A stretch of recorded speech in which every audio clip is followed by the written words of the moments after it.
Cuando yo decido estar en la generación de los que buscan a Dios, Él me da libertad para adorarlo. ¿Sí les gusta o no les gusta?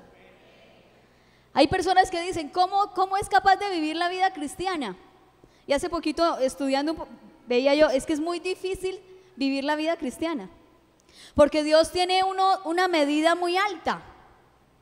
En la vida cristiana Dios dice, sean irreprensibles. ¿Qué es irreprensible?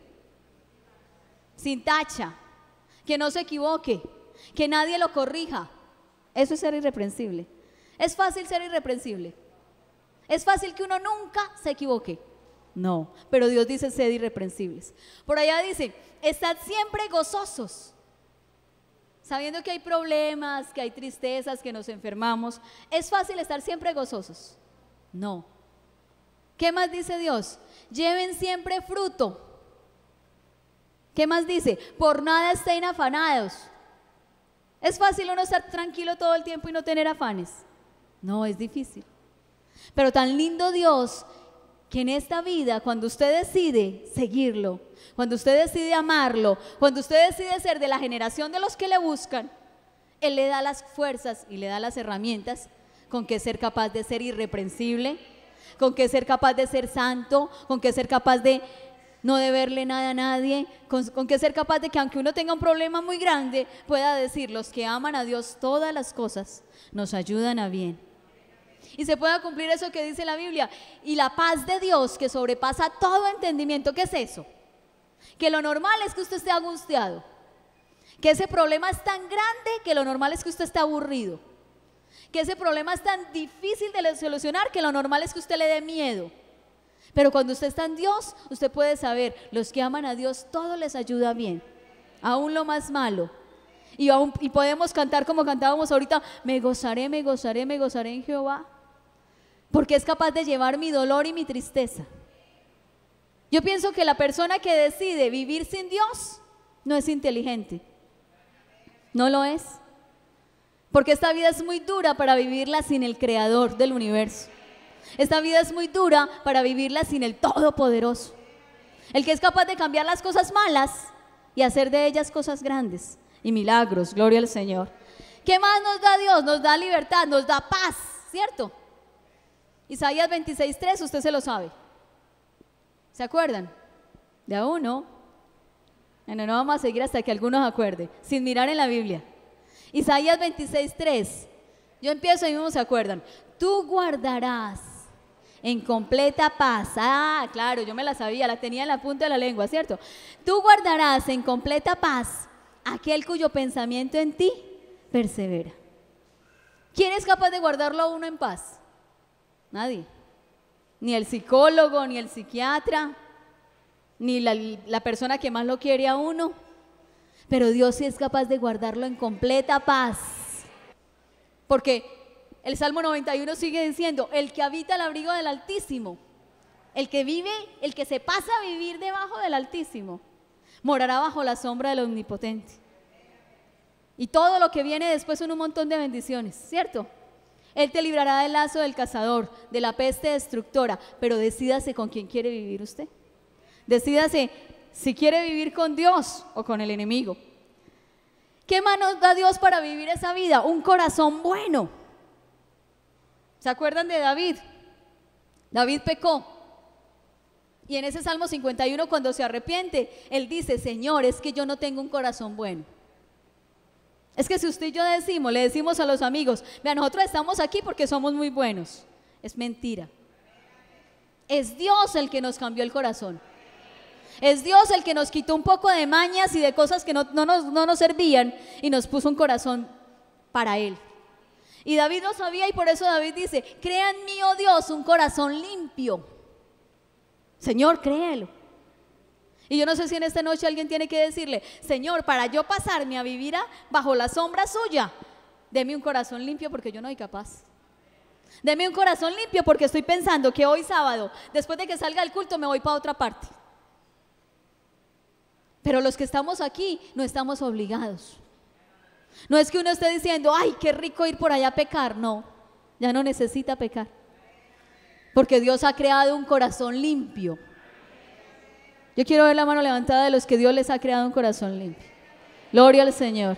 Él nos cambió el corazón y lo puede seguir haciendo en esta noche. Si alguno dice, yo no soy capaz de vivir allá, dígale al Señor que le cambie el corazón. Amén. ¿Qué más nos dio? Nos dio su palabra.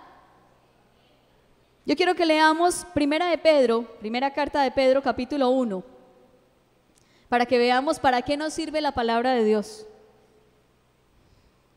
Alguien diría, obedecer la palabra de Dios es un deber, una obligación.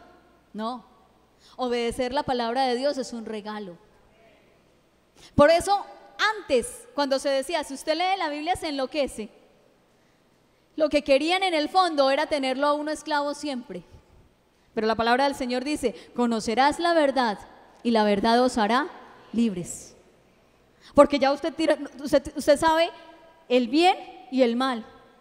Y enseguida no solo sabe el bien y el mal, porque a uno le enseñaron el bien y el mal, ¿cierto que sí? A uno le decían, no matarás. ¿Qué más le decían a uno? No se oye. ¿Qué decían? No hurtarás, no dirás falso testimonio, honra a tu padre y a tu madre. Pero ¿a quién de nosotros nos dijeron cómo hacer eso? No hurtarás, pero terminaba haciéndolo. Pero el evangelio, lo distinto es que nos enseña el bien y el mal y nos da la fuerza para escoger el bien. Gloria al Señor. Si es mejor vivir por aquí, ¿cierto? Si es mejor vivir con Dios. Gloria al Señor. Primera de Pedro, capítulo 1, verso 2 dice, elegidos según la presencia de Dios, en santificación del Espíritu, para obedecer y ser rociados con la sangre de Jesucristo, gracia y paz sean multiplicados. Dios nos ayuda a obedecer. Dios nos da la fuerza para obedecer, para cumplir la palabra de Dios. Sí vale la pena, ¿cierto? Estar con el Señor, gloria a Dios. ¿Qué más nos da?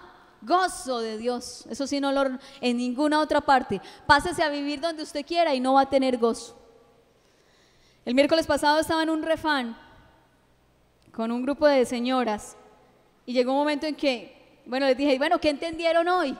Y una dijo, yo entendí que quiero que el Señor llene mi corazón con su espíritu para que me quite esta amargura y este odio y me ponga su gozo. Dios es capaz de poner gozo.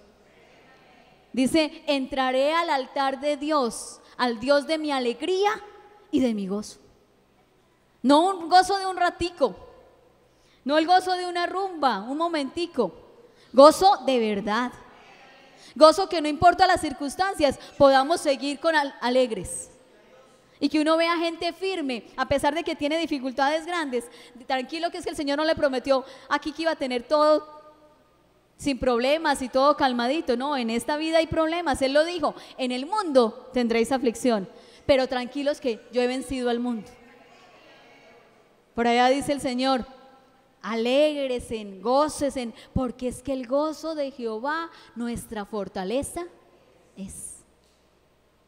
Uno puede tener mucha tristeza, muchos problemas, pero cuando uno se mete en Dios, uno recibe el gozo de Él. ¿Cierto que sí? Amén. Todo eso nos lo da Dios, gloria al Señor. Y podemos ver, vamos a ver si de pronto podemos, que siempre ha habido una generación que busca a Dios.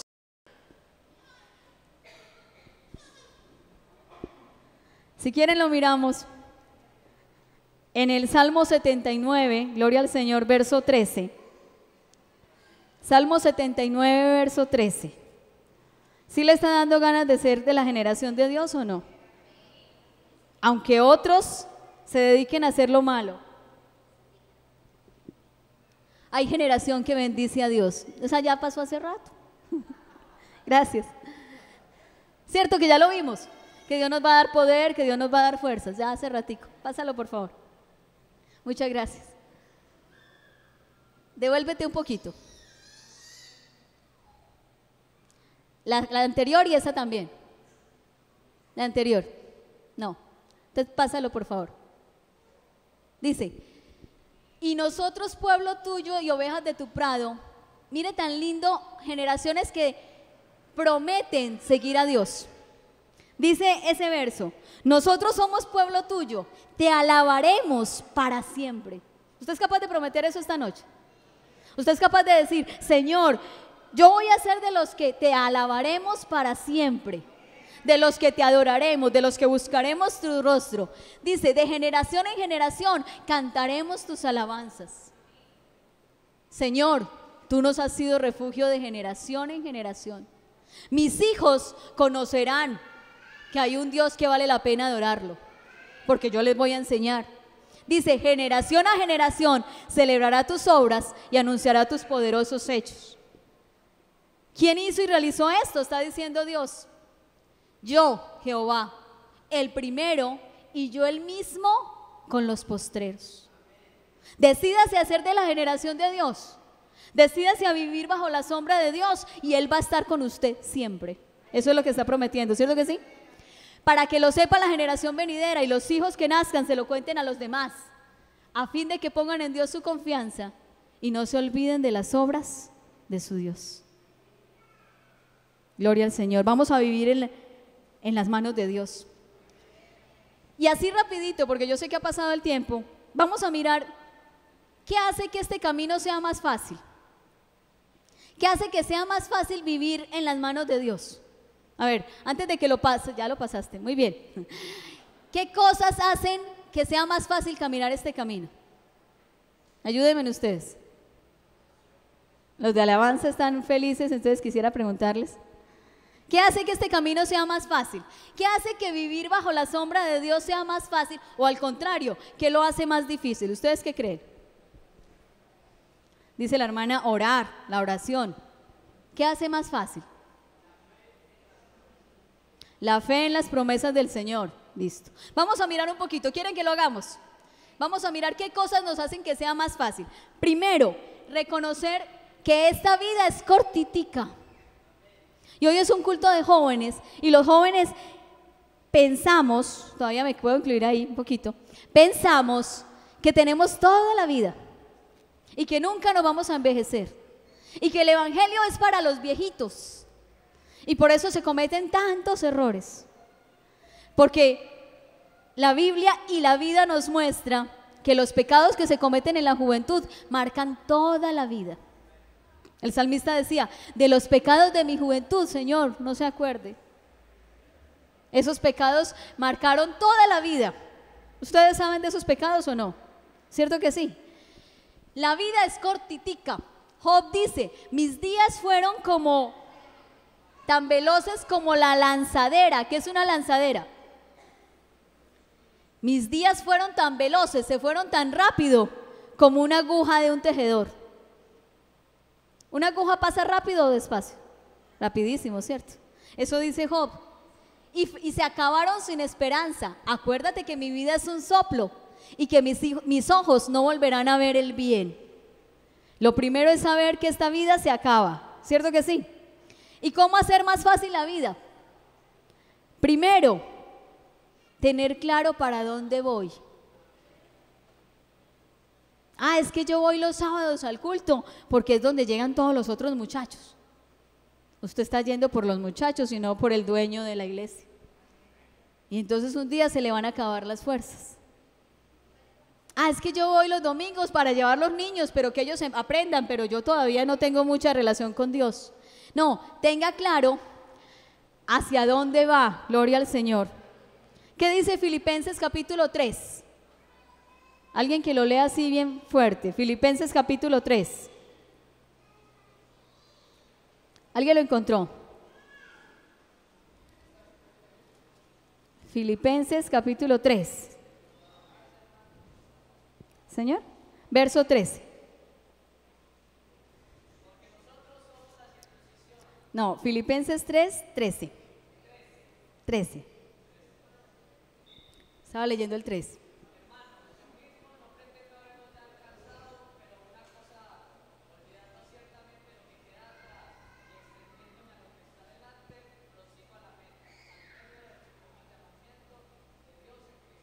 Muchas gracias. Amén. Yo mismo, decía Pablo, no pretendo haberlo alcanzado ya, pero una cosa hago, ¿cierto? Olvidando lo que queda atrás, me extiendo adelante, prosigo a la meta, al premio del supremo llamamiento de Dios en Cristo Jesús.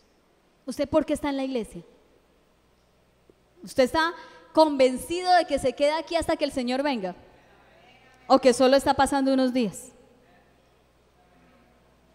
Va a ser más fácil el camino, déjalo. Va a ser más fácil el camino si usted tiene claro para dónde va, hacia dónde va. Listo, no, pero era mejor no dejarlo, ¿cierto? ¿Hacia dónde va? ¿Para dónde va? ¿Cuál es su meta? ¿Cuál es su camino? Si usted tiene claro que usted va para el cielo, yo voy para el cielo. Vendrán momentos muy duros, vendrán momentos muy difíciles, pero la meta será más grande. Y cobraré fuerzas para volver a arrancar y para seguir adelante. Listo. Primera cosa para hacer el camino más fácil, saber para dónde vais. La segunda, perdón. Tercera, saber con quién camina. El Salmo 122 dice: yo me alegré con los que me decían, a la casa de Jehová iremos. Aún dentro de la iglesia hay que escoger bien con quién estamos. A veces los muchachos tienen muy buenos amigos, pero son de los que le dicen: no vamos al culto hoy, hagamos otra cosa. Y usted, sin saberlo, sin darse cuenta, está cambiando de habitación. Se está saliendo de la casa de Dios. Pero qué bueno saber que Dios nos dice, por ejemplo en Proverbios capítulo 1 dice: hijo mío, si los pecadores te quisieran engañar, no consientas. Si te dijeren vamos y hagamos mal y acechemos al inocente y hagamos daño, no vayas con ellos. En este camino hay que saber escoger con quién camino. ¿Quién va al lado mío? ¿Cómo es que dicen por ahí un dicho? Ustedes se lo saben. Dime qué. Ah, bueno, dime con quién andas y te diré quién eres. Suena duro, pero parece cierto, ¿cierto? Aunque no lo dice la Biblia. ¿Qué otra cosa nos ayuda? Pásalo a ver si de pronto se ve algo. Una de las cosas que nos ayuda a andar en este camino es saber qué hacer mientras vamos caminando. Y hay tres cosas así, bueno, se ve un poquito mejor. La palabra de Dios nos muestra el camino. Si usted deja de buscar la palabra de Dios, es como si hubiera guardado el manual de instrucciones. Y entonces empieza a cometer errores. Cuando empezó el culto, la hermana Elda leyó Proverbios. Leímos 20 y pico de versos y en todo ese libro, en todo el libro de Proverbios es un montón de instrucciones. Nunca se aparte de ti la misericordia y la verdad, por ejemplo. Sobre toda cosa guardada, guarda tu corazón. Un montón de ideas de cómo ir caminando. Usted quiere no salirse de este camino, tiene que estudiar la palabra de Dios mientras va caminando. Amén. ¿Qué más? No dejando de congregarnos, como algunos tienen por costumbre. No sabemos si faltan muchos años o poquitos. A mí me pareció gracioso cuando entré y un montón de compañeros de uno que éramos jóvenes. Elda y yo fuimos la primera generación del Instituto Bíblico hace yo no sé cuántos años.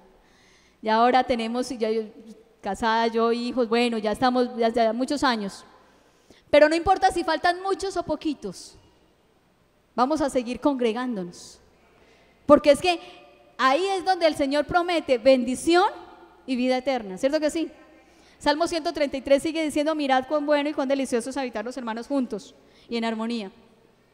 Es como el buen óleo sobre la cabeza de Aarón, que baja hasta el borde de sus vestiduras, pero también es como el rocío de Hermón, que nos da descanso. Uno llega cansado, uno llega con problemas al culto y no sale igual. Porque allí envía Jehová bendición y vida eterna. Mientras vamos en este camino, vamos a congregarnos, vamos a orar. Nuestra hermana lo dijo, allí está. Dice el Señor: orad sin cesar. ¿Se acuerdan que ahorita decíamos que era muy duro no vivir afanados? Pero el Señor dice: por nada estéis afanados. Pero ahí da la solución: no estén afanados, sino que sean presentadas vuestras peticiones delante de Dios con acción de gracias. La manera para uno no mantener angustiado es orar. Porque cuando yo tengo angustia, cuando yo tengo un problema, vengo y se lo dejo al Señor, confío en Él. Otro de ustedes dijo la fe. Creo que el Señor me escuchó y puedo pararme tranquilo. ¿Se acuerdan de la historia de Ana? ¿Quién era Ana? ¿La mamá de quién? Del hermano Samuel. Ana era la mamá del profeta Samuel. Y dice la Biblia que fue y oró al templo, ¿cierto que sí? Y cuando estaba orando, lo oró con tanta fuerza que el profeta le dijo, listo, le creo lo que usted me está diciendo, que el Señor le conceda sus peticiones. Y hay un versículo que dice, y se paró Ana y comió y ya no estuvo más triste. ¿Sí me entienden qué estamos diciendo? ¿Cómo logramos no estar afanados? Dejándole las peticiones al Señor. ¿Cómo está la vida de oración suya? Porque si no está orando, está angustiado. Si no ora al Señor, está cargado, tiene todos los problemas encima, con razón. Vamos a mirar así rapidito. Una de las cosas más grandes para que usted pueda caminar en este camino con Dios, para que pueda estar viviendo con Dios, es soltar las cargas. ¿Sí o no? Imagine que usted va a subir una montaña. ¿Ustedes han visto algún día un alpinista? El alpinista se monta un bulto de panela arriba. No, ¿cierto que no? Carga una mochilita con lo mínimo, solo las cosas básicas, ¿cierto? Nosotros a veces en esta vida nos llenamos de cargas. Hay una historia, cuenta que un profesor siempre, cada año hacía lo mismo, ponía un trabajo. Si habían 30 muchachos en el salón, ponía 30 bultos de papa. Y les decía, durante, ahí dice cuántas semanas, no me acuerdo. Vamos a mirar si miramos cuántas semanas. 3 semanas, gracias. Durante 3 semanas van a cargar el bulto de papas. Todo el día lo van a llevar. Cuando se acuesten lo van a poner junto a la cama. Solo se separan de él para bañarse, pero de resto van a cargar el costal. Y a las 3 semanas me van a presentar un informe. Los resultados que daban todos los alumnos casi siempre eran estos. Las papas son pesadas, claro. Con el tiempo empiezan a oler maluco, a oler mal. Y a las 3 semanas era delicioso soltar esas cargas. A veces en nuestra vida se meten cosas que nos cargan. Y yo quiero en esta noche, para que vamos terminando, que hablemos de una carga muy pesada, y es el pecado. Y esa carga nos hace salirnos de la mano de Dios. Y aunque estamos convencidos y estamos de acuerdo todos ustedes y yo, que morar bajo la sombra de Dios es maravilloso, el pecado nos saca de la presencia de Dios. Vamos a mirarlo así para que nos quede claro. Miren lo que dice Salmo 38, verso 4. Mis iniquidades, ¿qué es una iniquidad? Pecados. Mis pecados se han agravado sobre mi cabeza, son tan pesados sobre mi cabeza como una carga pesada se han agravado sobre mí. Dios, el Señor dice, aprended de mí que soy manso y humilde de corazón y hallaréis descanso para vuestras almas, porque ligera es mi carga. O sea que el evangelio es fácil. O sea que vivir en las manos de Dios es fácil. Pero nosotros a veces lo dejamos cargar con cosas. Mis pecados se me han vuelto una carga. Mire lo que dice Job 7. Si yo he pecado, ¿cómo te engaño? Eso es lo que quiere decir ese verso. Si yo he pecado, ¿cómo voy a fingir que no lo he hecho?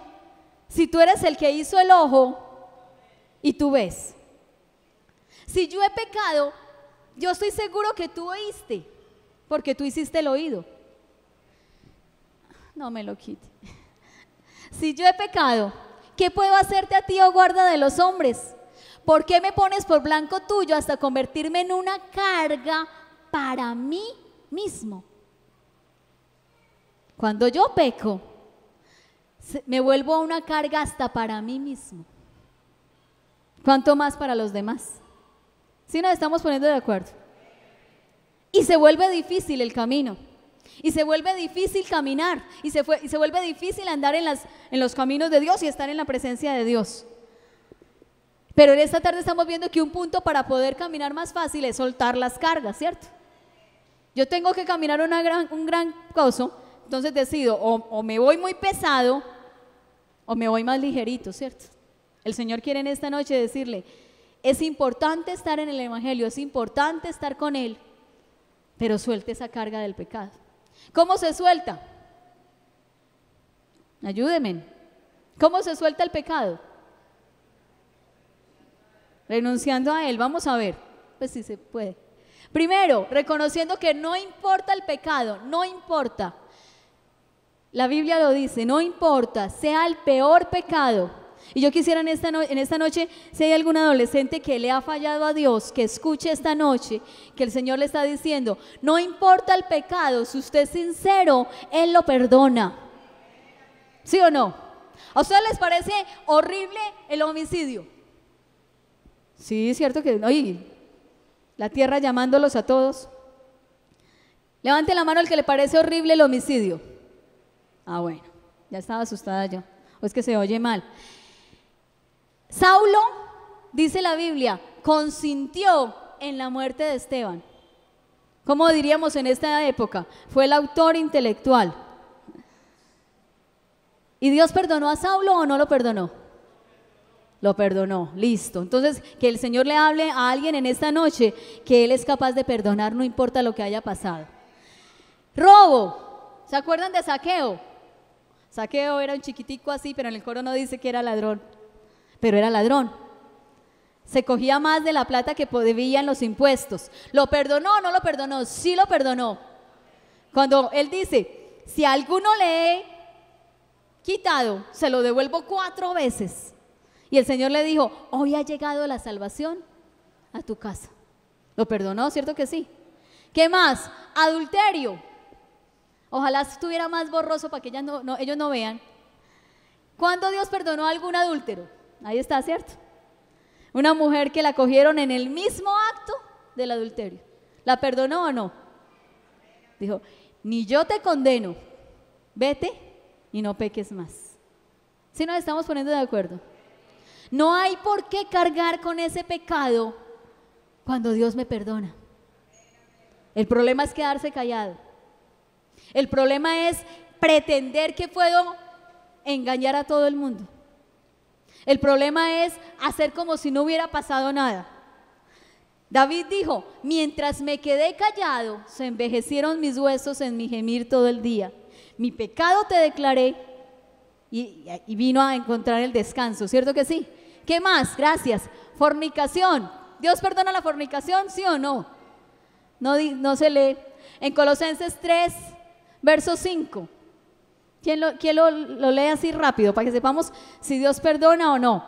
No hay tiempo de leerlo, pero dice, y eso eras vosotros, ¿cierto? Mas ya habéis sido lavados, ya habéis sido limpiados, o sea que sí nos perdona. Y hay un verso muy lindo, impureza, en Isaías 1, 24, 25, ese sí quiero que lo lean. De pronto hay un muchacho que está atado a pornografía o a tantas cosas ahorita con lo del internet y dice, uy, no, es que la mente mía se me dañó tanto que ya no creo que Dios me limpie. Isaías capítulo 1, gloria al Señor, verso 24 y 25, dice, por tanto dice el Señor, no lo dijo cualquiera, lo dijo el Señor, Jehová de los ejércitos, el fuerte de Israel, Ea, tomaré satisfacción de mis enemigos, me vengaré de mis adversarios y volveré mi mano contra ti. ¿Y qué dice? Y limpiaré hasta lo más puro tus escorias y quitaré todas tus impurezas. Si hay esperanza, ¿cierto que sí? Si hay esperanza en esta noche, no importa cómo esté su mente de pronto de enredada, de sucia. Y Dios sabe por qué anoche estaban 2 esposas de pastores de otra ciudad en mi casa hospedadas y empezamos a hablar sobre un tema y terminamos casi a la 1:30 de la mañana y yo decía, ¿qué vamos a hacer mañana con todo el trabajo que hay? Pero en el tema que estábamos hablando empezamos a hablar de una parejita, ella casada y él también tenía una relación fuerte con una muchacha y cayeron en pecado. Y 6, 7 meses escondiendo el pecado. Y luego, empezó a salir nos contaron toda la historia y empezamos a mirar todas las mentiras que tuvieron que hacer para tapar ese pecado. Porque ¿cómo es que dicen por ahí? Una mentira lleva ¿a qué? A otra. Y a lo último el pecado que empezó era pequeño, pero se volvió tan grande y tan enredada la cosa Que llega un momento que el enemigo es feliz porque le dice a usted, ¿usted qué va a ir a la iglesia si usted no se acuerda lo que hizo? Usted está cantando a Dios y usted levanta las manos y no se acuerda que usted pecó. Ya vimos que no importa lo que usted haya hecho, Dios es capaz de perdonarlo. Pero sea sincero con Dios. Suelte las cargas. Así rápido vamos a mirar cómo se sueltan las cargas. Primero, hablando de eso. David se quedó callado y David dijo, aquí no pasó nada. Él lo dijo, mientras me quedé callado, así lo dijo, ¿cierto? Y tristemente David tuvo que esperar a que saliera a la luz el pecado, porque esa es otra gran verdad. Los adolescentes a veces hacen cosas y creen que los papás no se dan cuenta, y más se demoran en hacerlos que uno en darse cuenta, porque todo sale a la luz. Qué triste que uno tenga que hablar cuando lo llamen y le digan, ¿verdad que es esto? Y no que uno mismo tenga que reconocer. Yo así rapidito me acuerdo de una muchacha, ella estaba en la alabanza y pecó contra Dios, cayó en pecado y siguió cantando como si no hubiera pasado nada. Y de pronto empezó a crecer su estomaguito. Y el escándalo de la iglesia, una iglesia pequeña, todo el mundo tuvo que ver con eso. Cuando era fácil haber dicho, yo no sirvo así. Yo no le fallo a Dios con el servicio si tengo algo que Dios me puede perdonar. ¿Sí nos estamos entendiendo? Primero hay que hablar lo que pasa y pedir ayuda. Segundo, después de hablar, hay que reconocer el pecado, lo dijeron por acá. Cuando Natán, el profeta, le dijo a David, usted pecó, David hubiera podido decir, ¿yo? ¿Cuándo? Algunos hacen así. Qué miedo, ¿cierto? Qué miedo ser capaz de quedar bien con la gente cuando queda mal con el Dios que todo lo ve. Qué miedo que uno le diga a otro, ¿yo? ¿Cuándo? Y Dios está viéndolo allá y dice, se lo recuerdo. No, David ahí mismo dijo, Señor, he pecado contra ti. ¿Cierto que sí? Señor, yo reconozco mis rebeliones, he pecado contra ti. Eso es soltar la carga. Eso es caminar más ligero, gloria al Señor. Reconocer el pecado, ¿qué más? Pedir perdón. Ten piedad de mí, oh Dios, conforme a la multitud de tus piedades. Borra mis rebeliones. Y pedir ayuda. Todo lo que sigue diciendo el Salmo 51 es David diciendo, Señor, yo no soy capaz solo. Yo si no me ayuda, sigo embarrando. Pero ayúdeme Dios, crea en mí un corazón limpio, perdona mis faltas. Y lo último es apartarse de ese pecado. No de la iglesia. Porque el enemigo lo hace pensar a uno que ya no hay solución y entonces empieza uno a ver más espaciado al hermano. Y el sábado ya no vino y el domingo en la mañana es que tengo mucho trabajo, cuando sabe que en el fondo del corazón lo que tiene es pena con Dios. Pero el Señor no dice apártese de la iglesia, sino apártese de su pecado. El que confiesa su pecado y se aparta del pecado, alcanzará misericordia. Pero el que encubre su pecado, el que queda como si no hubiera pasado nada, tarde o temprano el enemigo se lo llevará. Eso no lo queremos. El que encubre su pecado no prosperará, pero nosotros podemos, con la ayuda del Señor, seguir adelante. Gloria al Señor. ¿Cuál es el resultado? Solo escogí 4 versos en los que David dice, Dios me perdonó. David fue malo. David no solo adulteró, sino que mandó a matar a otro. Y fuera de eso se quedó callado. Y por él se cometieron un montón de cosas malas. Pero cuando confesó su pecado, cuando no volvió a pecar, un verso muy lindo que dice, ese David que lo único que hizo malo fue lo de Urías Eteo, así lo dice, salvo lo de Urías Eteo, fue el hombre conforme al corazón de Dios. O sea que nunca más volvió a pecar. Ese David puede decir, bienaventurado el hombre cuyo Dios ha perdonado sus pecados. Tan rico que es cuando uno no tiene nada que esconder delante de Dios. Tan rico que es cuando uno no tiene nada de que avergonzarse delante de Dios. del que es capaz de escudriñar la mente y el corazón, las intenciones. ¿Usted sabe uno con qué intención vino aquí? No, pero Él sí sabe. ¿Quién puede engañar a un Dios que todo lo conoce? Aún no está la palabra en mi boca y aquí tú la sabes toda. ¿Cómo engañarlo? No puedo. Pero cuando yo arreglo las cosas con Dios, todo cambia. Eso sigue diciendo Isaías. Venga y estemos a cuenta, arreglemos las cuentas. Si sus pecados son terribles, yo los limpio, para que pueda caminar suavecito, para que pueda andar conmigo, gloria al Señor. Salmo 55, 22 dice David, me perdonó. Salmo 32, 5, gracias a Dios me perdonó. 85, 2, me perdonó. 32, verso 1, dice que lo perdonó, gloria al Señor. Y la última cosa que uno puede hacer, entre muchas otras que hubiéramos podido escoger esta noche, es pedirle ayuda al Dios que hace perfecto mi camino. Dios es el que me ciñe de poder y el que hace perfecto mi camino. Es que yo puedo andar solito y puedo estar con Dios. No, es Él el que me ayuda y el que me llena de poder. Gloria al Señor. Yo quiero invitarlos en esta noche que se coloquen en pie. Y Dios quiere que sigamos caminando con Él.